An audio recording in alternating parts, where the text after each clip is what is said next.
बिस्मिल्लाहिर्रहमानिर्रहीम। हमारा आज का मौजू है गीबत एक संगीन और सख्त गुनाह है जिससे बचना हर आम व ख़ास के लिए ज़रूरी है।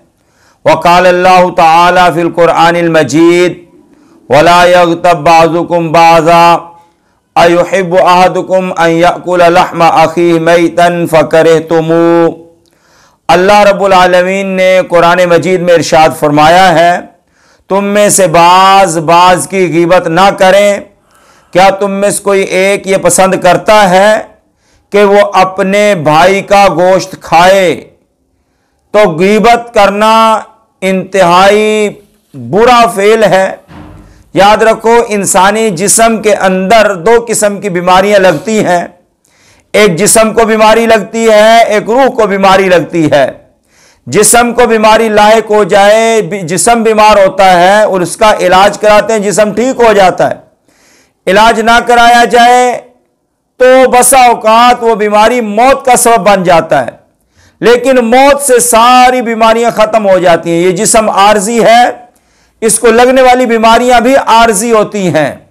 लेकिन जो रूह को बीमारी लगती है, अगर इलाज ना किया जाए, रूह ने हमेशा रहना होता है, तो बीमारी भी हमेशा लगी रहती है। इसलिए जिस्म को लगने वाली बीमारियों से ज्यादा एहतियात बरतने की जरूरत है, फिक्रमंद होने की जरूरत है उन बीमारियों की तरफ जो रूह को लगती हैं। रूह को लगने वाली बीमारियों का नुकसान ज्यादा है। इन बीमारियों में से एक बीमारी गीबत है। गीबत से आदमी का दुनिया में भी नुकसान होता है और आखिरत में तो बहुत ही ज्यादा नुकसान है। और यह हर शोबे के हर आदमी में पाई जाती है, इल्ला माशाअल्लाह चंद लोग इससे बचे होंगे। कोई मजलिस ऐसी नहीं होती, कोई घर ऐसा नहीं होता जिसमें गीबत ना हो रही हो। जुबान कैंची की तरह चल रही है, रुकने का नाम नहीं लेती। इस गीबत की वजह से घर तबाह हो रहे हैं, नाचाकियां पैदा हो रही हैं, फितने और दुश्मनियां और अदावतें जन्म ले रही हैं। इसलिए इस बीमारी से बचने की कोशिश करनी चाहिए। याद रखो कि गीबत करने वाला अल्लाह की रहमत से दूर हो जाता है, और जो अल्लाह की रहमत से दूर हो गया वो महरूम हो गया। हजरत हातिम जाहिद रहमतुल्लाह अलैह फरमाते हैं, जिस मजलिस में तीन चीजें हों वहां से अल्लाह की रहमत उठा ली जाती है। दुनिया का जिक्र, हंसी मजाक और लोगों की गीबतें करना। याद रखो मेरे भाई, गीबत कहते किसको हैं? गीबत कहते हैं दूसरे का ऐसा तज़किरा करना, अगर वो सुने तो इसको बुरा समझे, उसके बदन का ऐब बयान करे, उसके नसब का ऐब बयान करे, उसके कौल या फेल का ऐब को बयान करे, उसके दीन का ऐब बयान करे, उसके दुनिया का ऐब बयान करे। कोई भी किसी किस्म की उसकी कमजोरी को, उसकी ऐब को, उसके नक्स को जब बयान किया जाए तो यह गीबत के जुमरे में आ जाता है। हदीस शरीफ में आता, रसूलुल्लाह सल्लल्लाहु अलैहि वसल्लम ने सहाबा से फरमाया, अतदरून मल गीबा, तुम्हें मालूम है गीबत किसको कहते हैं? कालू अल्लाह व रसूल आलम, अल्लाह उसके रसूल ज्यादा जानते हैं। तो रसूलुल्लाह सल्लल्लाहु अलैहि वसल्लम ने फरमाया, जिक्रू का खा का लिमा यकरा, तेरा अपने भाई का ऐसा तज़किरा करना जिसको वो नापसंद समझे। कीला अफरअयता इन काना फी अखी मा अकूल, या रसूल अल्लाह सल्लल्लाहु अलैहि वसल्लम अगर वो बीमारी मेरे भाई में हो जो मैं कह रहा हूं, तो अल्लाह के नबी सल्लल्लाहु अलैहि वसल्लम ने फरमाया कि अगर उसमें वो बीमारी, ऐब, कमजोरी हो जिसको तू कह रहा है, तो इसी को तो गीबत कहते हैं। अगर उसके अंदर वो कमजोरी, वो ऐब, वो बुराई है ही नहीं है, और फिर भी तू उसकी तरफ उस बुराई, ऐब, कमजोरी की निस्बत करता है, तो तूने तो उसके ऊपर बोहतान लगा दिया है। याद रखो, गीबत की जितनी भी मुजम्मत की जाए, जितने भी इसकी बुराई को बयान किया जाए, तो इसकी बुराई बयान, अंदाजे बयान से मुश्किल है बयान में लेकर आना। इसलिए यह बहुत बड़ा जुर्म है।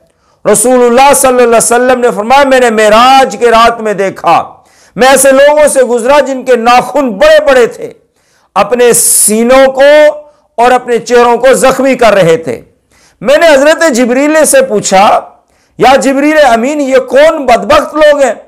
अपने ही नाखूनों से अपने चेहरे को नोचने, अपने सीनों को जख्मी करने।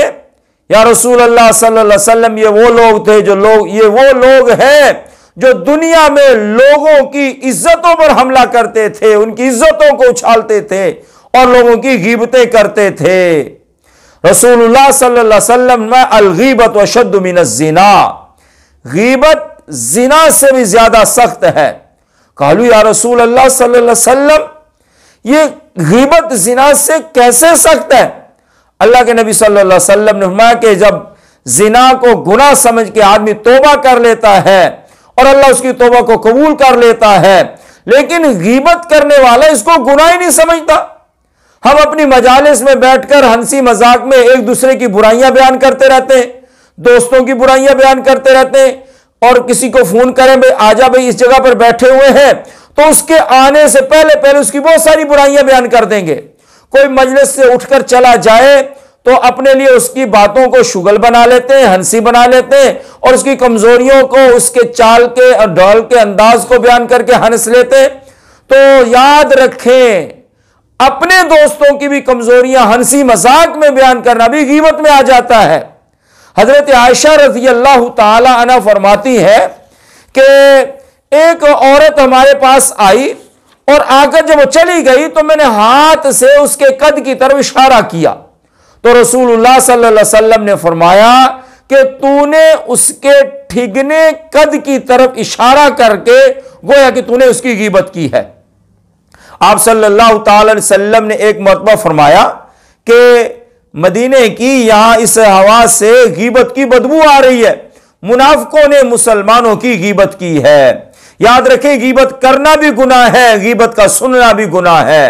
जितना सख्त गीबत करना गुनाह कबीरा है, सुनना भी गुनाह कबीरा है। इसलिए गीबत से रुकने का तरीका यह है कि जिस आदमी की गीबत की जाए उसकी तरक्की की दुआ की जाए, और जो गीबत करने का जो गुनाह है उसका इस्तेहसार रखा जाए, उसके लिए दुआएं मांगी जाए, अपने लिए भी दुआएं मांगी जाए, या अल्लाह इस गीबत जैसी मुसीबत से मुझे नजात अता फरमा दे।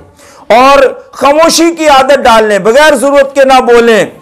और गीबत से बचने का एक तरीका है कि अपने ऊपर जुर्माना मुकर्रर कर लें कि अगर मैंने गीबत की इतने नफल पढ़ूंगा या इतनी रकम सदका करूंगा। और अगर जिनकी गीबत की है वो जिंदा है, जब तक उनसे माफी नहीं मांगेगा तो गुनाह माफ नहीं होगा। अगर वो दुनिया से चले गए हैं या मुलाकात नहीं हो सकती तो फिर उनके लिए इतनी दुआ करता रहे, अल्लाह उनको आखिरत में भी तरक्कियां दे दे, दुनिया में भी तरक्कियां दे दे, और अल्लाह आखिरत में भी उनकी मगफरत फरमा दे। अगर आपको हमारी ये वीडियो यकीनन अच्छी लगी होगी तो हमारे चैनल को सब्सक्राइब करें, बेल आइकन का बटन दबाएं ताकि बर वक्त हमारी वीडियोस आपको मिल सकें। वमा अलैना इल्लल बलागुल मुबीन।